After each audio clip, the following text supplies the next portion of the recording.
আসসালামু আলাইকুম। এই ভিডিওতে আমি আপনাদেরকে দেখাবো কিভাবে আপনারা একটা ডোমেইনে ডিএনএস সেট করবেন। সো ডোমেইন কেনার জন্য আমরা নেমচিপে চলে যাচ্ছি। আমি এর আগে সার্চ করে রাখছিলাম, এই জন্য এখানে নেমচিপ লেখাটা আসছে। আপনারা নেমচিপ লিখেও সার্চ করতে পারেন।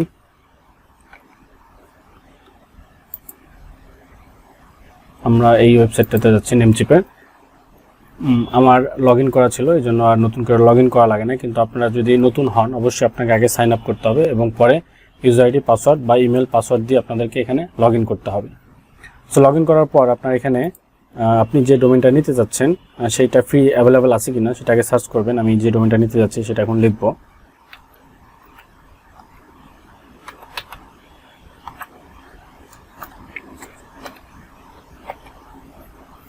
আমরা এই ডোমেইনটা নিতে যাচ্ছি, এখন দেখব যে এই ডোমেইনটা আসলে অ্যাভেলেবেল আছে কিনা। এই জন্য আমরা এখানে সার্চে ক্লিক করব।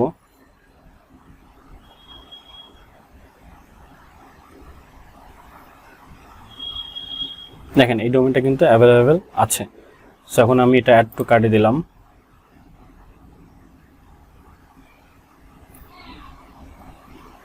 Check out. আমরা এখন অর্ডারটি কনফার্ম করে ফেলবো।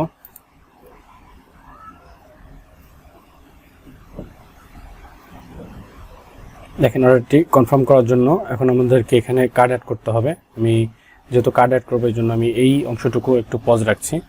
আমি অর্ডারটি কনফার্ম করার পরে কিভাবে আমরা ডোমেন প্রপার্টিতে গিয়ে আমরা ডিএনএস সেট করব সেটা আমি আপনাদেরকে জানাচ্ছি।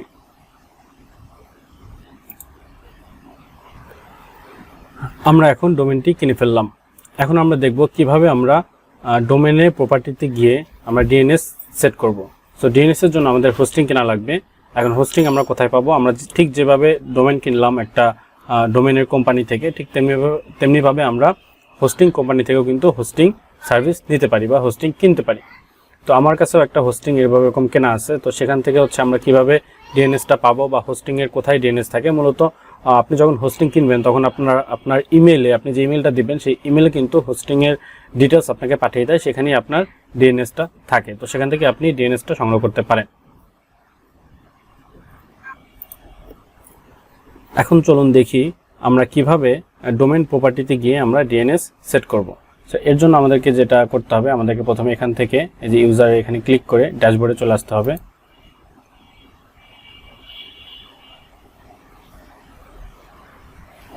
ইন্টারনেট একটু স্লো, এই জন্য লোড নিচ্ছে। আমরা এর মধ্যে আমাদের ইমেল থেকে আমরা ডিএনএসটা সংগ্রহ করে রাখি। এটা হচ্ছে আমাদের ইমেল। দেখেন এখানে কিন্তু আমাদের ডিএনএসটা ওরা দিয়ে দিচ্ছে, নেম সার্ভার, যেটা এইখান থেকে দুইটা নেম সার্ভার দিচ্ছে। আমাদের এখানে দুইটাই নেম সার্ভার বসাইতে হবে। আমরা কপি করি প্রথমটা। এই কাজটা করতে হবে যখন আপনি ডোমেন এবং হোস্টিং দুইটা আলাদা জায়গা থেকে কিনবেন, অথবা কোনো একটা এক্সিস্টিং হোস্টিংয়ে আপনি সেকেন্ডারি ডোমেন অ্যাড করবেন। সেক্ষেত্রে আপনাকে এই ডিএনএসটা কাস্টমভাবে বসায় নিতে হবে। আর আপনি যদি একই কোম্পানি থেকে হোস্টিং এবং ডোমেন কিনেন তাহলে কিন্তু আপনাকে আলাদাভাবে ডিএনএস বসানোর কোনো ঝামেলা নেই বা নেম সার্ভার বসানোর কোনো ঝামেলাটা থাকে না। তো চলেন আমরা ডিএনএসটা কপি করলাম। ডিএনএসটা কপি করে আমরা আবার আমাদের ডোমেন প্রপার্টিতে চলে আসবো। এখন আমাদের দেখেন নেমচিপের প্রপার্টিতে আমরা চলে এসেছি, মানে নেমচিপের ওয়েবসাইটে আমরা চলে এসেছি। এখানে আমরা ডোমেন লিস্টে ক্লিক করব। ডোমেন লিস্ট থেকে আমরা একটু আগে যে ডোমেনটা কিনলাম সেটা খুঁজে বের করবো। দেখেন এই januar.info, এই ডোমেনটা কিন্তু আমরা একটু আগে কিনেছি। এখন এই ডোমেনের ঠিক ডান পাশে আমরা ম্যানেজে ক্লিক করব। ম্যানেজে ক্লিক করলে আমরা একটু নিচের দিকে দেখতে পাবো যে এখানে দেখেন নেমচিপ বেসিক ডিএনএস শো করছে। তো এইখানটায় আমরা ক্লিক করে আমরা কাস্টম ডিএনএস সিলেক্ট করে দেব। এখানে আমরা যে নেম সার্ভারটা কপি করেছিলাম সেটা পেস্ট করব এবং নেম সার্ভার 2 যেটা আছে সেটা আমরা কপি করে পেস্ট করব।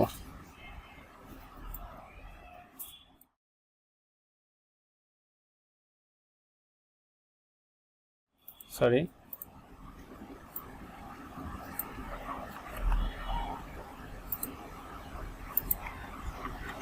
এরপর আমরা এখান থেকে টিক মার্ক দিয়ে দেব।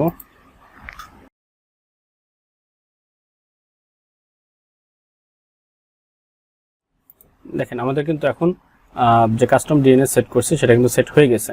এখন আমরা হোস্টিংয়ে লগ ইন করে আমরা এই ডোমেনটা অ্যাড করলেই মূলত ডোমেন এবং হোস্টিং অ্যাড হয়ে যাবে, অর্থাৎ ডোমেনটা হোস্টিং সার্ভারে হোস্ট হয়ে যাবে। এই হচ্ছে পুরো প্রসেস। আর আপনারা যদি আমি এর আগেও বলেছি যে ডোমেন এবং হোস্টিং যদি একসাথে কেনেন তাহলে আপনার আলাদা আলাদাভাবে এভাবে ডিএনএস সেট করার কোনো প্রয়োজন নেই। আর এটা একবারই সেট করতে হয়, বারবার এখানে আসার দরকার নেই। জাস্ট শুধুমাত্র প্রথম আপনি যখন ডোমেনটা কিনবেন এবং আপনার ডোমেন এবং হোস্টিং যদি আলাদা হয় তখন আপনাকে এইভাবে আলাদাভাবে ডিএনএস সেট করতে হয়। তো চলেন আমরা দেখি ডোমেন প্রপার্টি হোস্টিং প্রপার্টি থেকে কীভাবে আমরা ডোমেনটা সেখানে অ্যাড করব। আচ্ছা, এটা হচ্ছে আমার সি প্যানেল। তো আপনি যখন হোস্টিং কিনবেন কোনো একটা কোম্পানির কাছ থেকে তখন কিন্তু তারা আপনাকে ইমেলের থ্রুতে সি প্যানেলে log in, user ID, password everything দিয়ে দেবে। সো আপনি চাইলে পরবর্তীতে সেখান থেকে চেঞ্জও করতে পারেন বা সেই ইউজার আইডি পাসওয়ার্ড দিয়েই লগ ইন করতে পারেন। সো আমি হচ্ছে সেরকম একটা হোস্টিং সার্ভার থেকে আমি হোস্টিং নিয়ে সেখানকার লিঙ্ক ইউজ করে আমি সি প্যানেলে লগ ইন করছি ইউজার আইডি পাসওয়ার্ড দিয়ে। সো এখন আমি লগ ইন করে ফেললাম। এখন দেখেন আমি কোথায় আমার ডোমেনটা অ্যাড করব। সি প্যানেল মোটামুটি আপনার সবগুলো আপনার হোস্টিং সার্ভিসের সি প্যানেল দেখতে একই রকম, ফিচারগুলো একটু আলাদা হতে পারে বা অপশনগুলো একটু বিভিন্ন জায়গায় থাকতে পারে। তো আপনি একটু খেয়াল করেন যে এখান থেকে আমরা ডোমেন খুঁজে বের করবো, যে ডোমেন লেখাটা কোথায় আছে। সেখান থেকে আমরা ডোমেনে গিয়ে নতুন যে ডোমেনটা আমরা অ্যাড করছি মানে অ্যাড করব সেটা আমরা এখানে অ্যাড করে দিব, মানে যে নতুন ডোমেনটা কিনলাম সেটা আমরা সেখানে অ্যাড করে দিব। তো দেখেন এই যে ডোমেন লেখা আছে এখানে ক্লিক করে আমরা ডোমেনসে আসবো।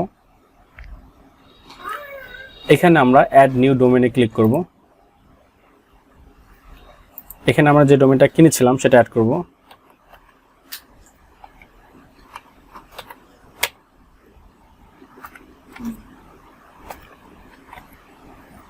আমরা কিন্তু ডোমেনটা অ্যাড করে ফেললাম।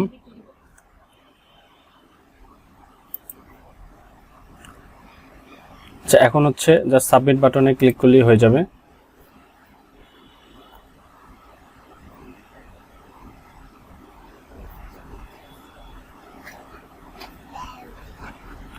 একটু সময় নিচ্ছে।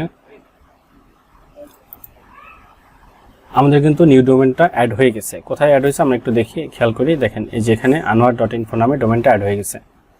এখন আমরা যদি একটু ওয়েবসাইট ভিজিট করি এই ওয়েব অ্যাড্রেসে,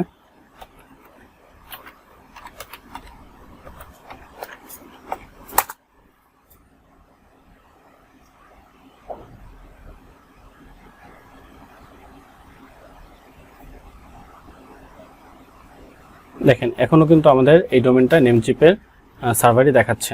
আসলে আমরা যখন কোনো একটা ডোমেনে নতুন হোস্টিংয়ের বা অন্য একটা হোস্টিংয়ের নেম সার্ভার অ্যাড করি তখন কিন্তু সেটা অ্যাক্টিভ হতে কিছুটা সময় নেয়। হ্যাঁ, সো ওইটাও অ্যাক্টিভ হতে সময় নেবে। নর্মালি 24 আওয়ার্স বা 48 আওয়ার্সের মধ্যে সেটা অ্যাক্টিভ হয়ে যায়। তো আমি যদি 1 ঘন্টা বা 2 ঘন্টা পরে যদি আমি রিফ্রেশ দিই তখন কিন্তু ডোমেনটা অ্যাক্টিভ হয়ে যাবে। সো এই হচ্ছে পুরো প্রসেস। আশা করি সবাই বুঝতে পারছেন।